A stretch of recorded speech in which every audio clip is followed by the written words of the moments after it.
Bonjour à toutes et à tous et bienvenue dans Pedro décrypte l'actu. Chaque jour, ici, je prends le temps de décortiquer pour vous une information marquante, une de celles qui, on le sait, va faire la une, mais dont on ne comprend pas toujours les tenants et les aboutissements.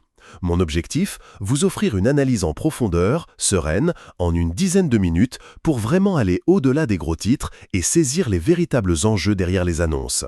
Nous sommes le mercredi 18 février 2026 et aujourd'hui, impossible de passer à côté d'une actualité qui a fait vibrer la sphère économique, politique et médiatique hier en Europe. Il s'agit, ni plus ni moins, du possible départ anticipé de Christine Lagarde de la présidence de la Banque centrale européenne. Une nouvelle, vous l'imaginez, qui a provoqué une onde de choc. Tout a commencé hier matin. Le Financial Times, une source que l'on ne présente plus, a lâché une bombe. Christine Lagarde envisagerait sérieusement de quitter son poste avant la fin officielle de son mandat, un mandat qui est censé courir jusqu'en octobre 2027. L'information a été reprise dans la foulée par Reuters, puis commentée, analysée, décortiquée partout, vraiment partout, aux quatre coins de l'Europe. Bien sûr, la Banque centrale européenne, vous vous en doutez, a très vite tenté de calmer le jeu. Un porte-parole a déclaré, avec la prudence d'usage, que rien n'était décidé, que la présidente restait pleinement engagée, concentrée sur sa mission. Mais malgré ce démenti, on va dire partiel, le doute s'est installé. Et surtout, une question s'est imposée, une question qui brûle les lèvres de tous les observateurs. Pourquoi cette information, mais pourquoi sort-elle maintenant ? Pour vraiment comprendre l'ampleur de cette rumeur et ce qu'elle signifie, il faut se rappeler ce que représente la BCE. Et attention, ce n'est pas une institution abstraite réservée à quelques économistes éclairés. Non, la BCE, c'est elle qui décide des taux d'intérêt, vous savez, ceux qui impactent directement le coût de votre crédit immobilier, le niveau de l'inflation, la capacité des entreprises à investir et, indirectement, c'est aussi elle qui influence l'emploi et la croissance en Europe.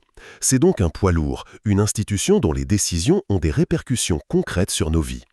Depuis qu'elle a pris les rênes en 2019, Christine Lagarde a dû affronter une série de crises sans précédent. La pandémie de Covid, la guerre en Ukraine, la flambée historique de l'inflation, puis une remontée brutale et parfois douloureuse des taux d'intérêt. Sous sa présidence, la BCE a mené l'une des politiques monétaires les plus strictes de son histoire récente, un véritable numéro d'équilibriste pour tenter de juguler cette inflation galopante. Et aujourd'hui, figurez-vous, la situation commence tout juste à évoluer.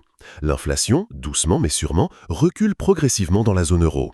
Les marchés anticipent un possible changement de cycle, on parle même, à terme, de potentielle baisse de taux.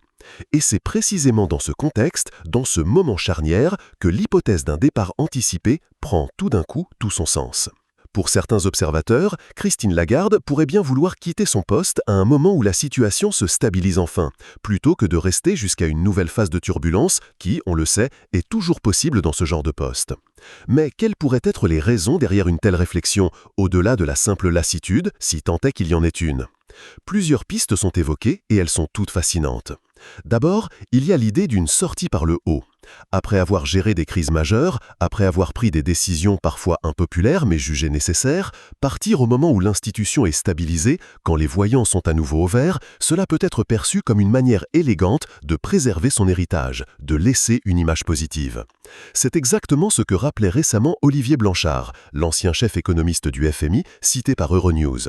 Il expliquait qu'une transition anticipée et organisée valait souvent mieux qu'un départ forcé ou fait sous pression qui laisserait un goût amer. Ensuite, il y a le moment économique. Nous pourrions être à l'aube d'une nouvelle ère pour la politique monétaire européenne. Après des années de lutte acharnée contre l'inflation, la BCE pourrait être amenée à revoir complètement ses priorités, à passer d'une phase de resserrement à une phase d'assouplissement. Changer de président au début d'un nouveau cycle économique peut sembler finalement plus logique que de le faire en plein milieu. Cela éviterait de casser une dynamique ou de brouiller les messages envoyés au marché, ce qui, vous vous en doutez, est primordial pour la crédibilité de la BCE. Cela permettrait aux nouveaux dirigeants de façonner la politique de demain. Mais il y a aussi, et c'est sans doute le facteur le plus délicat, le plus sensible, celui qui fait le plus réagir en coulisses, le facteur politique. Selon le Financial Times, encore eux, un départ avant 2027, la date théorique de la fin de son mandat, offrirait aux grands États européens, on pense bien sûr à la France et à l'Allemagne, une marge de manœuvre bien plus confortable pour désigner le successeur de Christine Lagarde.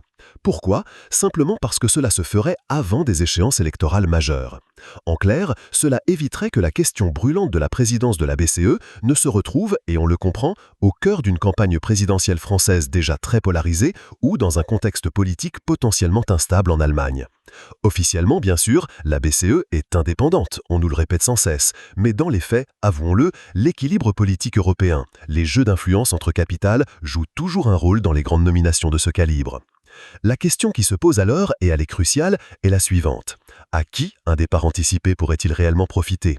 D'abord, sans détour, aux dirigeants politiques actuels. Plusieurs analystes estiment qu'Emmanuel Macron, par exemple, verrait plutôt d'un bon œil une transition anticipée. Pourquoi? Parce que cela lui permettrait de sécuriser un successeur avant 2027 et surtout d'éviter que la BCE ne devienne un sujet de campagne électorale, une sorte de patate chaude politique. Ensuite, cela pourrait aussi rassurer, étonnamment, les marchés financiers. Les investisseurs, on le sait, adorent la visibilité et la stabilité. Un départ annoncé, préparé, organisé est toujours mieux perçu qu'un changement brutal ou subi.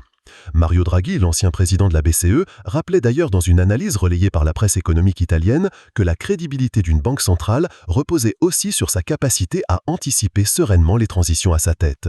Certains vont même plus loin, estimant que cela pourrait profiter à la BCE elle-même, mais à une condition, sine qua non, que la transition soit parfaitement orchestrée.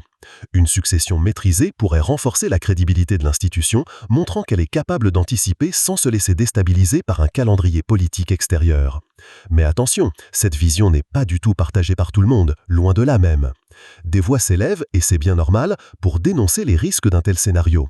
Fabio Panetta, membre du directoire de la BCE, cité par Reuters, a rappelé avec fermeté que le mandat d'un président de banque centrale n'est pas censé s'adapter aux calendriers politiques nationaux. C'est une question de principe. En France, l'économiste de renom Thomas Piketty a également exprimé ses vives réserves, estimant que si la BCE donne l'impression de se plier aux échéances électorales, elle risque tout simplement de perdre une partie essentielle de sa légitimité et surtout de sa crédibilité auprès des citoyens. Et c'est là que se trouve selon moi le vrai enjeu, la véritable épine dans le pied de cette décision. Un départ anticipé, en soi, n'est pas un scandale. Non, il peut même être parfaitement justifié et bénéfique, à condition qu'il soit transparent, clairement expliqué au public et qu'il ne donne jamais le sentiment que la politique reprend la main sur la monnaie. La confiance, vous savez, c'est le carburant de l'économie. Et cette confiance repose en grande partie sur l'indépendance perçue et réelle de la Banque centrale européenne. Personnellement, je pense qu'il faut absolument éviter deux écueils. Le premier serait de voir dans cette hypothèse de départ une fuite, une sorte d'aveu d'échec. Ce n'est à l'évidence pas le cas. Le second serait à l'inverse de banaliser un départ qui apparaîtrait aux yeux de tous comme opportuniste, dicté par des considérations purement politiques. Si Christine Lagarde, et c'est tout ce qu'on peut lui souhaiter, quitte son poste en expliquant clairement ses raisons, dans un calendrier lisible, avec un successeur choisi pour ses compétences avérées et non pour son profil politique, alors cette transition pourra être saine, même salutaire. Mais si l'opinion publique, si les citoyens ont le sentiment que la BCE s'aligne sur les agendas électoraux des uns et des autres, alors le risque est réel, il est même immense, et il pourrait coûter très cher, terriblement cher, en termes de crédibilité pour une institution aussi fondamentale. Avant de conclure, je veux vous rappeler que si ce type de décryptage vous aide à mieux comprendre l'actualité complexe, vous pouvez vous abonner à Pedro Décrypte l'actu sur votre plateforme préférée, partager cet épisode autour de vous et surtout, n'hésitez pas à continuer la discussion sur les réseaux sociaux. C'est grâce à votre engagement, à votre soutien, que ce podcast peut continuer à exister et à vous éclairer. Vraiment, merci pour cela. Et je vous laisse avec cette question qui me semble fondamentale, cruciale pour nos démocraties modernes.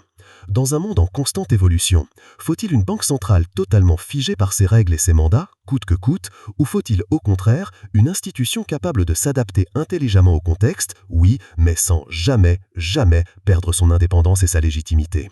Prenez le temps d'y réfléchir. On se retrouve très vite pour un nouveau décryptage. À bientôt!